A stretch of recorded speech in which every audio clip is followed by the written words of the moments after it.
앞으로 말없이 사라지지 마요. 절대로 이렇게 끝내진 않을 거야. Di malam hari, mobil Sonyeong datang ke area pabrik sepi. Keesokannya, Sonyeong ditemukan tewas. Petugas mencari bukti dan sidik jari, namun TKP-nya bersih. Polisi bilang mungkin dia dipaksa minum racun, karena tangannya seperti diikat. Menurut jam pintar, Sonyeong meninggal hampir jam 2 malam. Lalu detektif Lee melihat botol air Sonyeong. Jiwon sedang tidur, lalu Nona Kim menelpon. Tak lama, polisi datang dan menangkap Jaewon atas kematian Sonyeong. Saat Jaewon melihat jasad Sonyeong, Jaewon terkejut dan histeris. Polisi kemudian menginterogasi Jaewon, karena Jaewon dulu pernah membeli pestisida. Itu kandungan yang sama dengan air di botol Sonyeong. 순영 씨 음독사 했다고요? Polisi terus bertanya pada Jaewon, namun Jaewon hanya diam. Setelah itu, pengacara Jaewon datang. Di luar, Theo cemas dengan Jaewon. Pengacara bilang situasinya tak baik karena ada catatan Jaewon pernah membeli pestisida. Juga Jaewon yang tak ada di rumah saat Sonyeong tewas. Ayah Yeonjin dan Direktur Park tengah membahas masalah Jaewon dan berencana memecat Jaewon sebagai CEO. Direktur Park pun berencana mengadakan rapat dengan para pemegang saham. Theo tak terima Jaewon dipecat. Ia lalu menemui Direktur Park. Direktur Park bilang masalah Jaewon ini membuat penjualan Deref anjlok dan merugikan semua orang. 하진 않으실 텐데. Theo lalu mengingatkannya agar tak gegabah. Saat polisi memberi makanan, Jaewon bertanya, apa suamiku benar-benar meninggal? Polisi itu tak menjawabnya.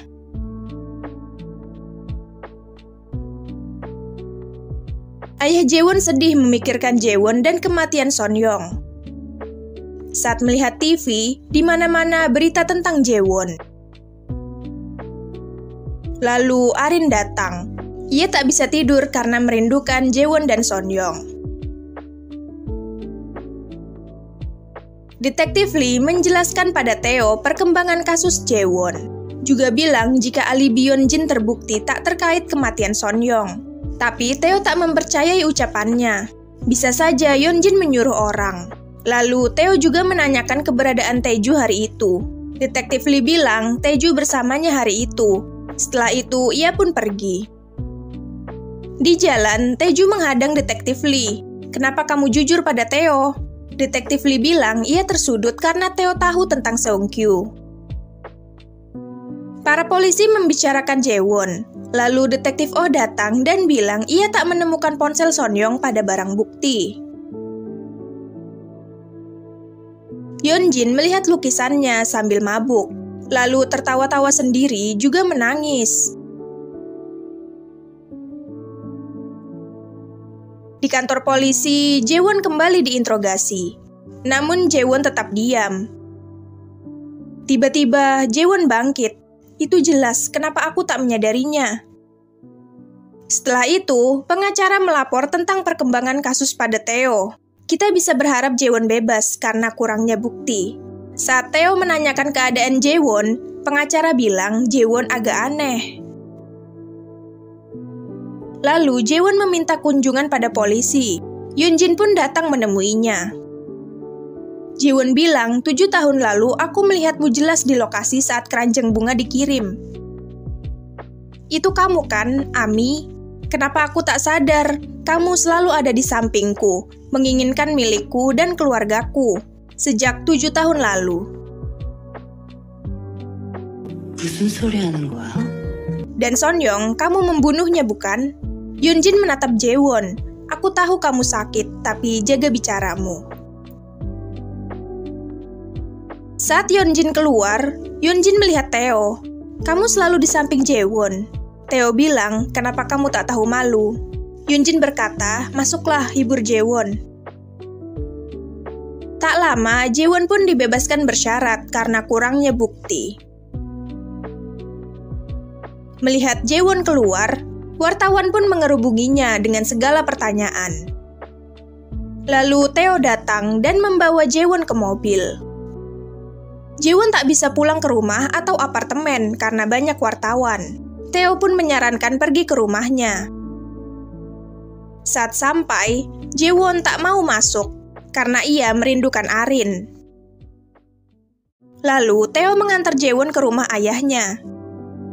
Di tengah jalan, Jaewon merasa sesak memikirkan Sonyeong. Ia lalu meminta Tae menepi, dan ia pun menumpahkan kesedihannya.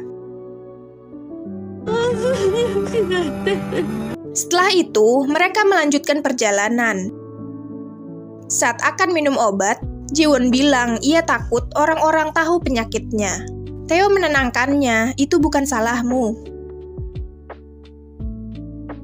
Saat sampai, Jaewon berterima kasih dan pamit pada Tae. Tae bilang, aku di sini tepat di depanmu. 당신 앞에. Jaewon masuk rumah dan langsung disambut ayah dengan pelukan. Di luar, Tae kembali melihat tanda nama Jaewon. Dulu Jaewon memberikannya saat ia kecil. Orang yang menyuntik Seungkyu bilang pada ayah Yeonjin jika sementara Seungkyu tak akan bangun. Lalu ayah Yeonjin bilang, awasi dia, ingat kamu tak ada di dunia ini. Setelah itu, Taeju datang menemui Yeonjin. Tae menusuk dari mana-mana dan itu membuatku pusing. Yeonjin bilang, urus saja Jaewon, jangan macam-macam dengan Tae. Keesokannya, ayah panik. Jaewon tak ada di rumah. Tae terbangun mendengar suara ayah. Ayah keluar dan melihat Tae. Sedang apa kamu? Tae bilang ia akan membantu mencari Jaewon. Nona Kim bilang menurut transaksi Jaewon naik bus ke Samcheok. Tae pun bergegas.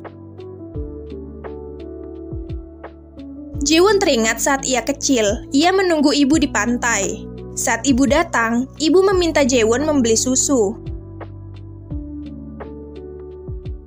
Setelah itu, saat bermain, Jaewon melihat ibu memasukkan obat tidur dalam susunya. Jaewon tiba di pantai itu, dan bayangan muncul saat ibunya memintanya minum susu yang dicampur obat. Jaewon menurut dan meminumnya terpaksa. Ia pun mengantuk.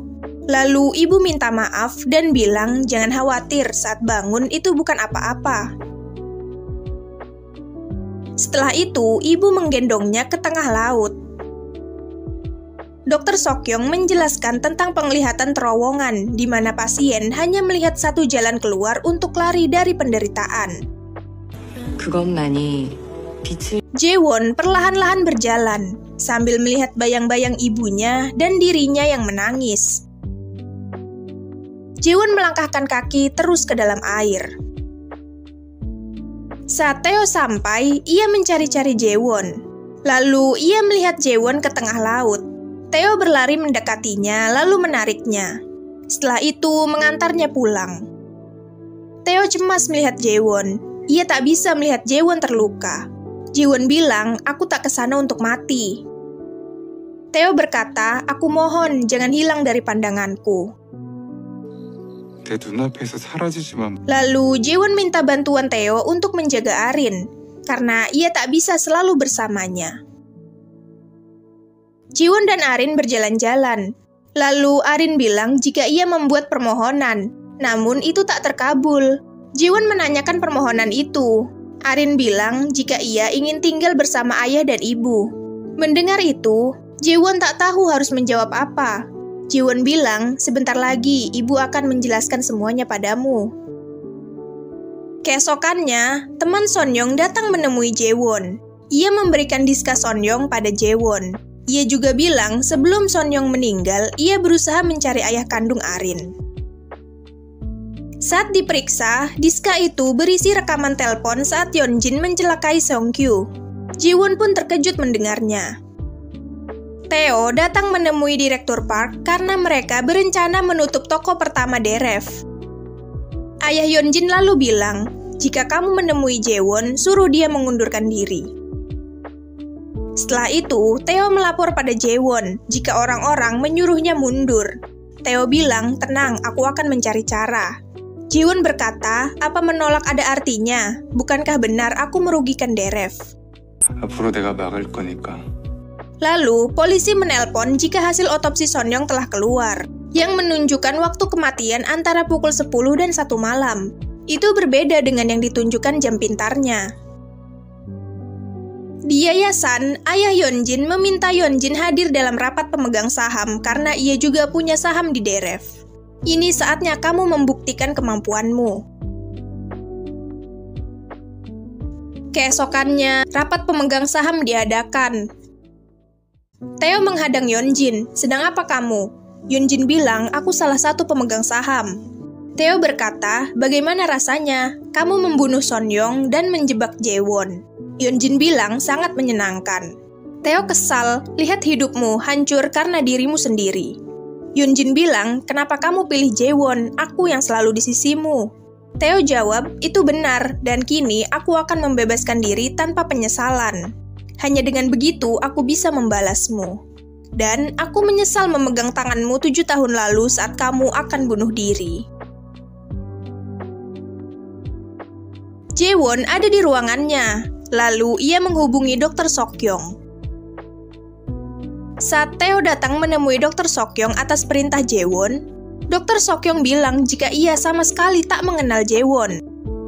Tae jadi bingung, dan saat ia memberitahu Jaewon, Jaewon tak tahu apa yang terjadi. Saat ia memikirkan Dr. Sokyong, perlahan Dr. Sokyong menghilang dari ingatannya. Setelah itu, Jaewon menjalani perawatan di rumah sakit jiwa.